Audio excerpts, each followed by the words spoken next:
All right, folks, welcome aboard. Final hour of this week's Steve Malzberg Show. Of course, the Confederate flag came down today in South Carolina.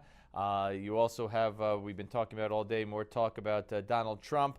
But this is a story that has just come to my attention, and it needs to come to your attention before we get to Tom Fitton of Judicial Watch. I have said off the air to a number of people, and now I will say it for the first time on the air, that I'm going to make a little prediction. Some people have speculated what Barack Obama might do before he leaves office. I think in Clinton-esque fashion, remember he pardoned Mark Rich and the FALN terrorists. I think when Obama, before he leaves office, as one of his last duties or one of his last orders out as he walks out the door, I have said, and I have always thought, but I've never said publicly, that I think he will pardon every quote-unquote low-level drug offender that's in prison, thereby releasing, I don't know how many, tens of thousands of criminals onto the streets. Now, why would you say something like that? Why would you go public now? I'll tell you why I go public right now, because I'm reading a story from The Hill. President Obama will visit a prison, a federal prison in Oklahoma next Thursday, as part of his push to overhaul the country's criminal justice system. The Washington Post reports that while at the prison, the president is likely to commute the sentences of dozens of non-violent drug offenders. Ladies and gentlemen, I will boldly predict that this is step number one. And we are going to have, again, I don't know how many of them are in prison, but however many of them there are, they will be on the streets as Obama exits the door and leaves the White House. That might be one reason we're seeing so many cities and agencies and localities with these dry runs and federal police activities in cities. And I don't know what's going on. That's another issue. But I bet he will do this. He will do this.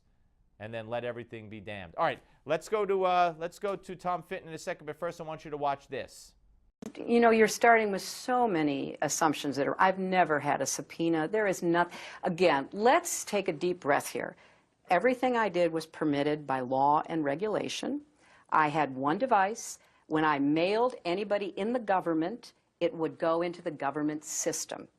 Now, I didn't have to turn over anything. I chose to turn over 55,000 pages because I wanted to go above and beyond what was expected of me. Oh, my goodness. All right, Tom Fitton, president of Judicial Watch, author of the New York Times bestseller, The Corruption Chronicles, and the executive producer of the documentary District of Corruption, joins us. Hello, Tom. Hey, Steve. Good to be with you again. Good to talk to you. Okay, let's start first with this nonsense about, she never got a subpoena. Well, she did get subpoenas, and she also got document requests, which also require her to respond under the law and not mislead Congress when Congress is requesting documents through the agency. So she did get a subpoena personally from the Benghazi subcommittee, the Benghazi Select Committee. We don't know when she deleted records or when she supposedly refused to produce records. She's still refusing to produce records to that committee. And then when she was in the Secretary of State's office, she was getting document requests. I guarantee you there are other subpoenas that were sent to her office as a secretary,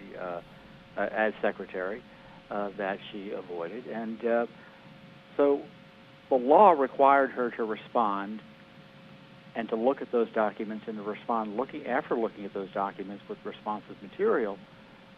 But she didn't do that. She didn't do that while she was a Secretary of State, in the position of Secretary of State, and she obviously has yet to do it, in our view, at all.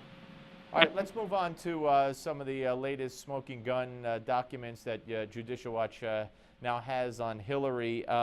You announced the other day that there's newly revealed testimony from the Obama State Department under court order that directly ties Hillary for the first time to the debunked Benghazi protest theory of the talking points. How so?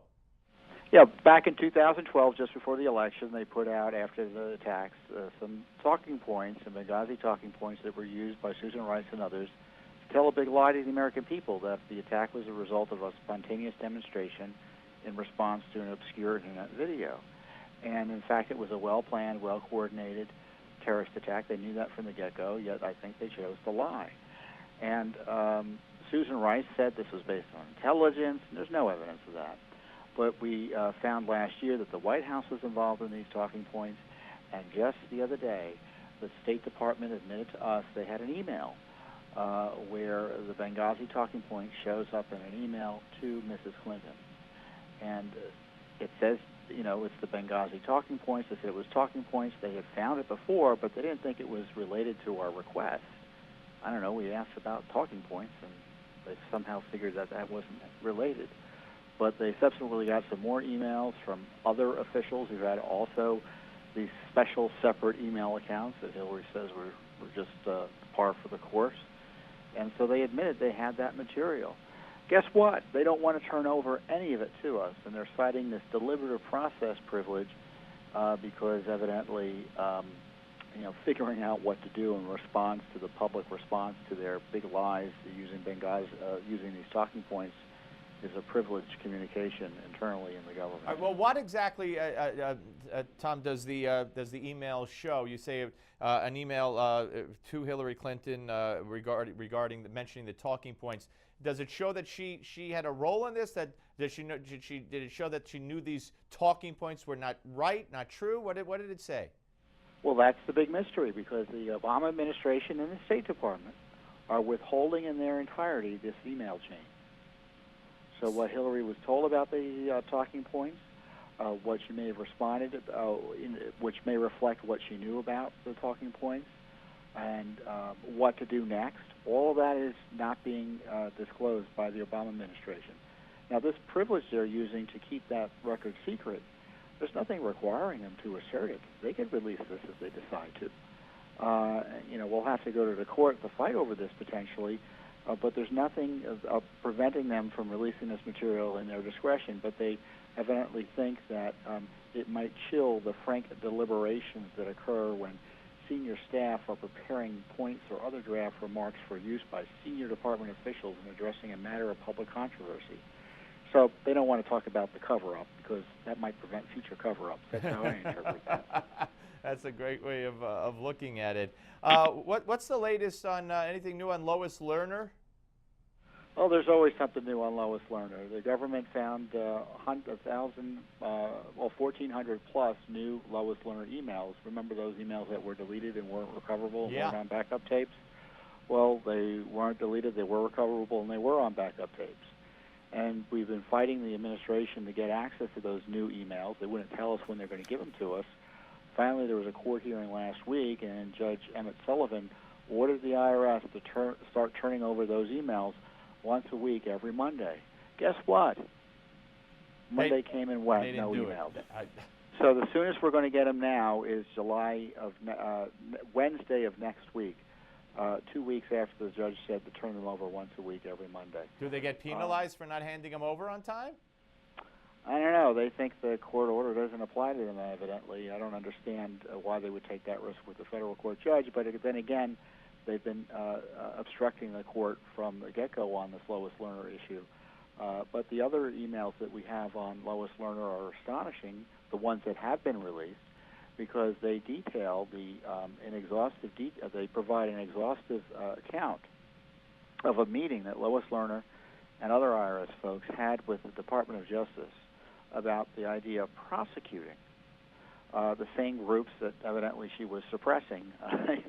So it wasn't just the IRS, stalling Tea Party applications.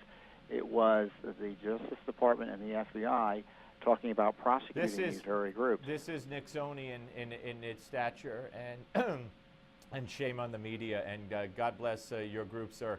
We'll speak to you soon. Have a great weekend.